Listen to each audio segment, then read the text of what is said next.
This will be an introduction to graph databases, so for all the people who are thinking about them and basically asking questions, what are they for? Yep, this talk is for you. For the more advanced talks and topics, stay in this room, and from what we saw, you will learn some things. Okay, some things about me. I'm the chief architect in IT Imagination. It's a big Polish IT company.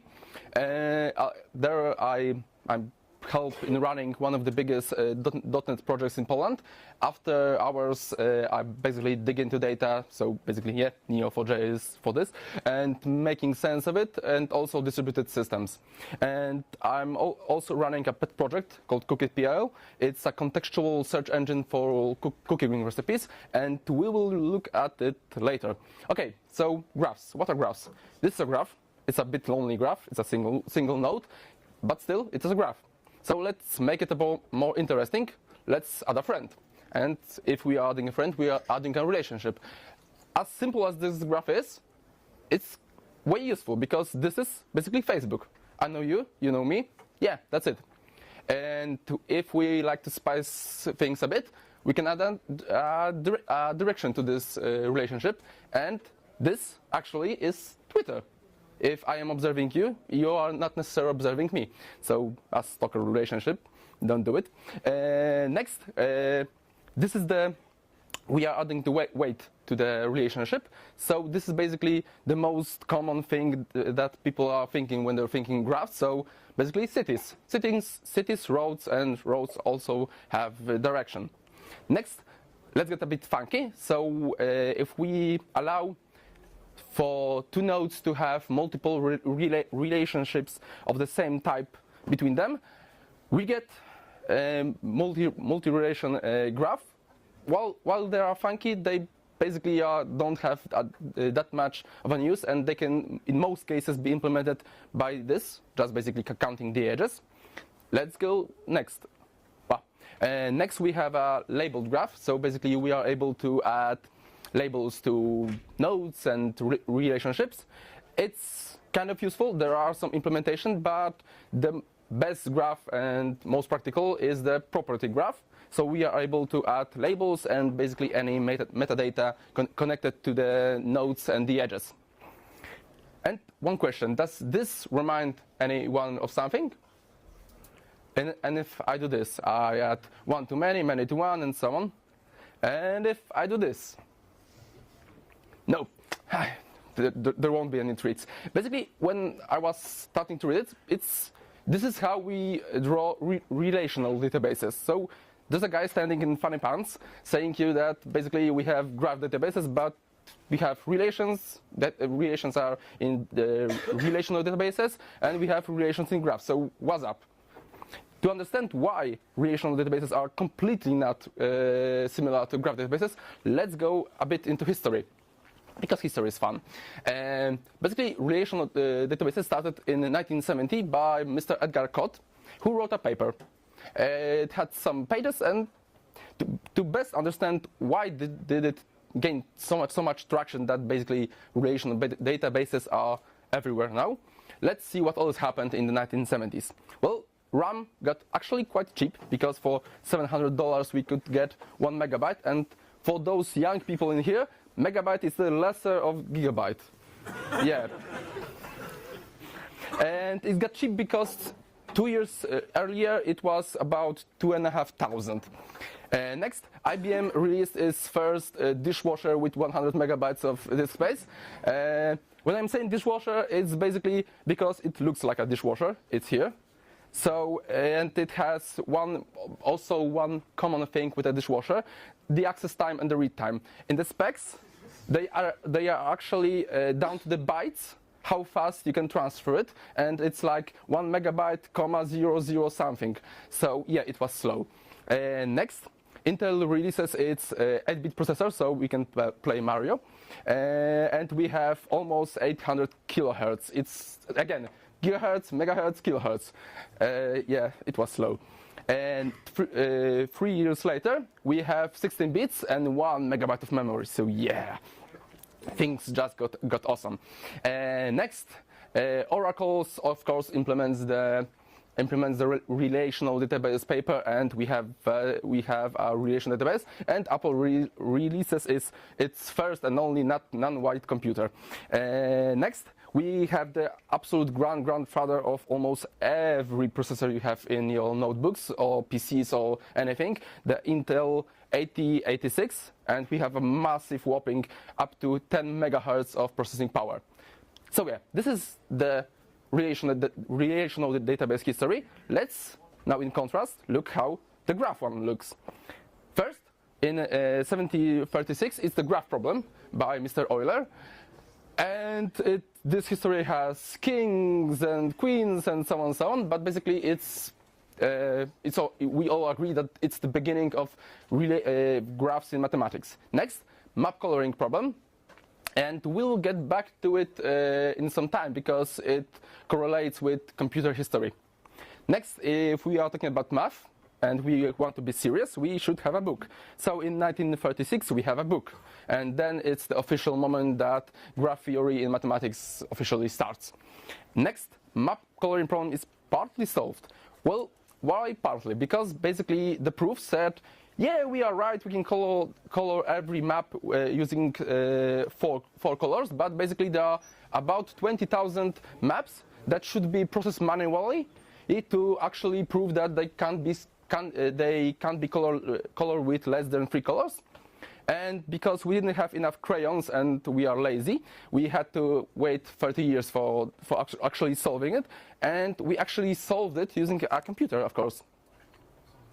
Next, Intel releases its Pentium 4, and it has a whopping almost 3 gigahertz of processing power.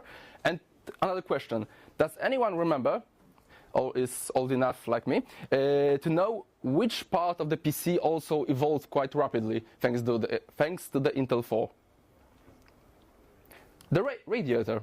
It was a time when we thought that, yeah, water cooling would be in every PC. Pentium 4 had such massive heating problems that basically Intel said, well, let's put it in a drawer. They took Pentium 3, put 2 chips in one processor, and this is how we got Core Duo. And next, in 2003, the first commercial graph databases. So why I'm showing here? Because if you look, this history is completely different. When we got the relational databases, we had a massive gains in computing power. And when we had graph databases, we already knew that we can't go faster on one core. And if you think, one more thing, if you think about relational databases and you think about the normal forms, and if think for a moment, why do we have normal forms? The answer is quite simple. To actually save the amount of storage of this space that we are using. If you are replacing a string with an int, so creating another table, you are actually reducing the space it will actually take. And now gigabytes are cheap. Why? Okay, so we know what. Now let's see how the landscape actually looks like. First, we have Flock. Flock is basically a database, relational database for the poor. Why? Because Flock actually can get only the parents of the nodes. It can't traverse through the graph. You may think, why would someone implement it? And the answer is quite simple. Flock was implemented by Twitter.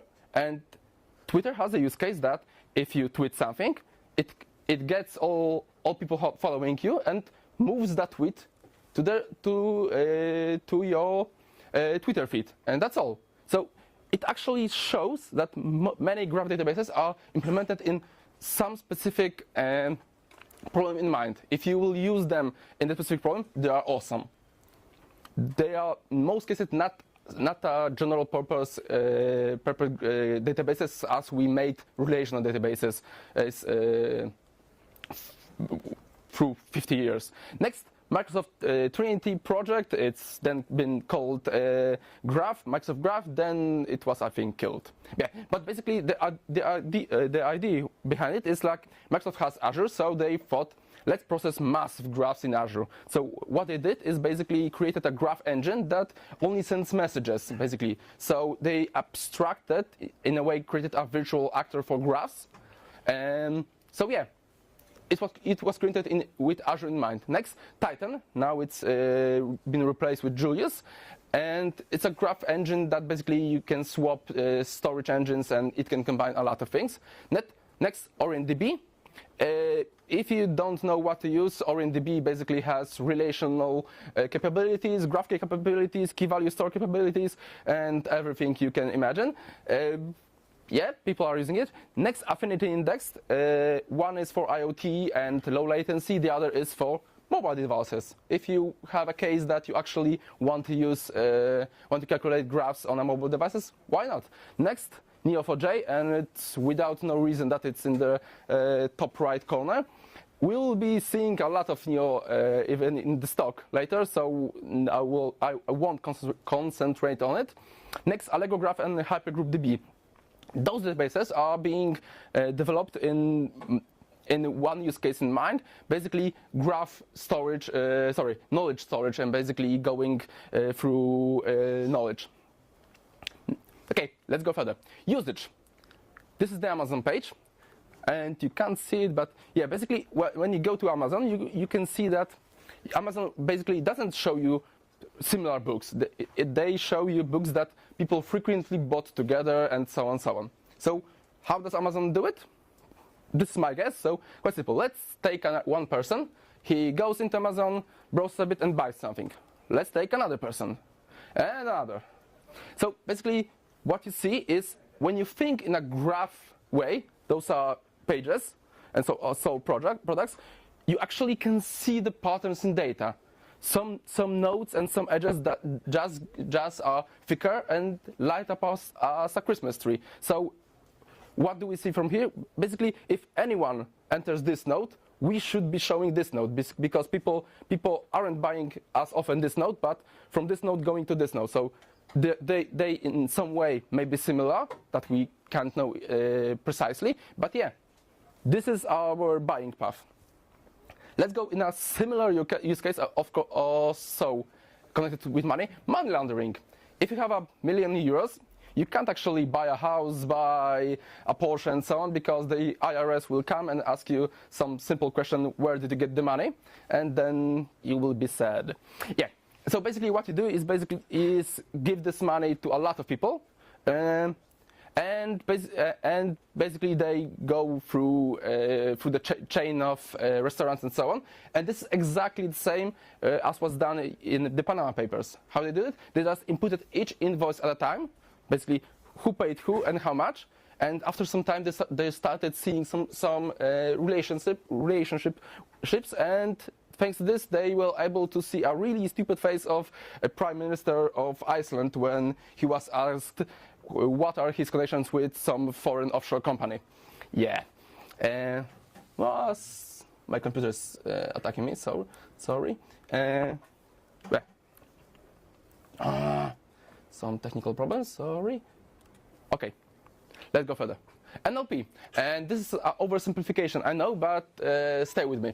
If we have a sentence saying, find me all sushi restaurants in New York that my friends like, we can easily understand each word of the sentence, sushi restaurants that my friends like, but answering to this question is quite complicated.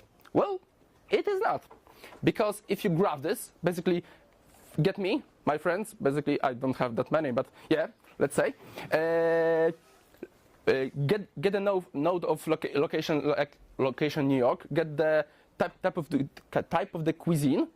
So as you see, we have this part, we have this part. So the answer to this question will actually be the nodes filling the graph. It's basically that easy. And there's also one interesting thing, because if you are talking about, for example, Facebook, we are talking about billions and hundreds of billions of nodes. But actually, no.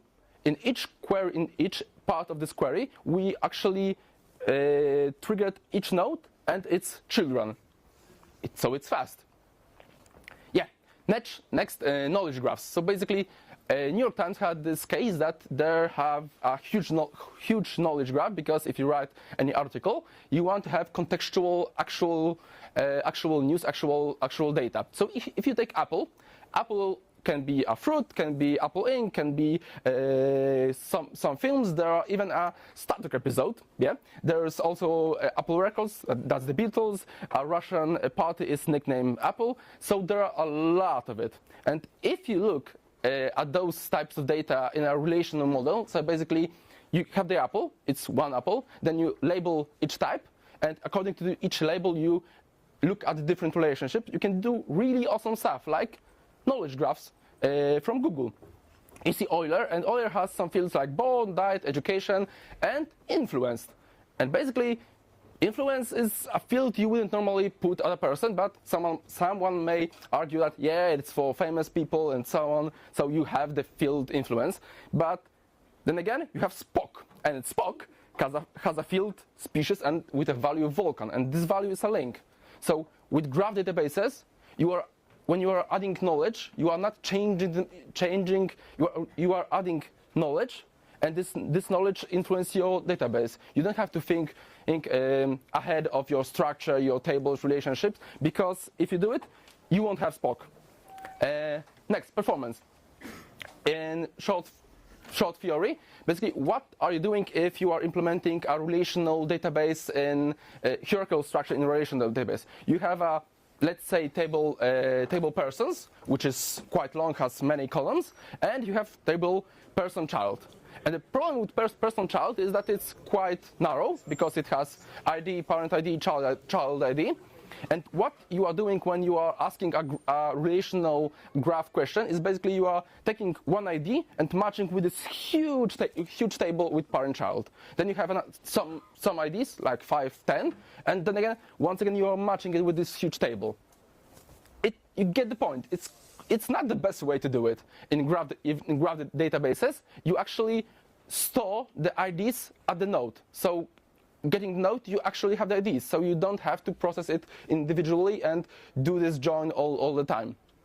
But enough talk, let's see examples. Let's take Twitter from 2009. Basically, you will have the slide, but this is the whole description. Almost 2 billion watches, more than 40 million users, and with these statistics. What they've done is using Titan, is basically bought 40 the cheapest virtual machines on Amazon and 6 really expensive ones. And what they were able to achieve is those machines were processing all the time in a loop, basically. So this is the times that they got. And it got quite fast. And what is even more interesting, it cost them $11 an hour, and that's cheap. And yeah, let's go. Neo4j. Why Neo4j? Why did I get interested into Neo4j? Because there's a site, dbengines.com, and on this site, Neo4j is the 20th or 21st the most popular database, and it's a really good position. And of course, it's the #1 graph database there is. It has drivers for almost any language. Cypher we have OpenCypher. So Cypher is basically the industry standard for asking graph questions. That's it. And of course there is a free version. And yeah. So my problem, I have Cookit. Cookit is a contextual search engine. So what it does is basically scrapes the web. It's looking for a page that has a cooking recipe. Then it extracts the text. Then from the text it extracts the ingredients, amounts, units, and a lot of data. It's doing it automatically. So one of the most critical parts is basically connecting those ingredients found in the text with the actual ingredients. And this is actually the graph of my ingredients. And ingredients have about 3,000 nodes. They have more than 3,000 edges. And because this is a tree, so there are no cycles, the depth of this graph is about 9th level, and there are 8 main ingredient groups. So basically, what was my problem is that I have errors, and sometimes I misinterpret some ingredients. So I basically wanted to do some sanity check on my data. So I wanted to ask this: if there are any recipes that have fish and sweet drinks, like Coca-Cola. You don't normally see those two things in one recipe if any sane, not student person is cooking it. I used to do really crazy stuff cooking and studying. So basically, let's do it in Neo. First, I have a match, and match is the keyword, and this will be Cypher, and Cypher it's a crazy love between SQL and ASCII art. So yeah, but it's really good. It's better than SQL. You have a match, and match says that, yeah, I will be showing patterns. And this is a very important word. I will be showing patterns. Now, not exact matches I will be looking. Yeah, so next, I'm saying that I want to find a node. If I put anything in a round braces, this is a node. So yeah, you actually can get the ASCII art. And this node has to be type of recipe, and I'm calling it R. Next, I also want ingredients. The same notation. Next, I want a relationship between those, and this is the name of the relation. And yeah, this means this actually shows you the ASCII art part. Next, I would like to return them. So yeah, R and N. Next, a bit more funky part, and the most awesome part is like I get the ingredient, and I'm saying that, well, traverse from this node through relationships of type from and specification, and do it from 1 to 9th level, basically. So I'm doing, yeah, and until you get to the node of type ingredient, which has a data of name, sweet drinks, and I'm doing exactly the same with fish. And as it turns out, you really should put a limit on it. Yeah, this query actually takes on SQL Server about 20 seconds. On the Neo, I was able without any problems to get to 100 milliseconds. Yeah, because I am asking a relational graph query, and it's freakingly fast. And what's fast? I could do it faster probably on a relational database, but I would have to denormalize my data. And in this case, this is a sanity check. It's not a part of my domain, so I don't want to have any. I don't want to change my domain, change my database to fit to answer this query faster. Yeah. So to wrap up, because my time is actually ending, I think. When to use graph databases? When you are talking about hierarchical data structures, basically. Next, where there's a saying that you should use graph databases when your relationships are more interesting than your data. So what this sentence is saying is that basically, if you are more interested in the relations than your data, like actually the text and the blob storage and so on, go to graph databases. Next, for searching patterns in data, you can actually visualize quite easy, and they are really good tools. Also integrating with Neo4j, very, very easy, used in Panama Papers, for example, and to get the sense of the data. When you should not use graph databases. First, for data manipulation in heavy systems, and if your nodes will have hundreds of fields or will have huge blob objects and so on, think about it twice, because graph databases are for relationship, not exactly for storing blob files which have 100 megabytes in each node. Next, when you are thinking about big data, ACID transactionality won't probably be your best pick because it will be heavy. And the last but the most important, I really wouldn't like for someone saying, yeah, I will just scrap my relational database and replace it with a graph database, because in some cases it will be really awesome and fast, but they are not the most general purpose databases that basically relational databases aren't also, but during those 50 years we were able to make relational databases good at almost anything, but not super good, but not super good at anything. Yeah. So, questions, and I will wrap up. Thanks.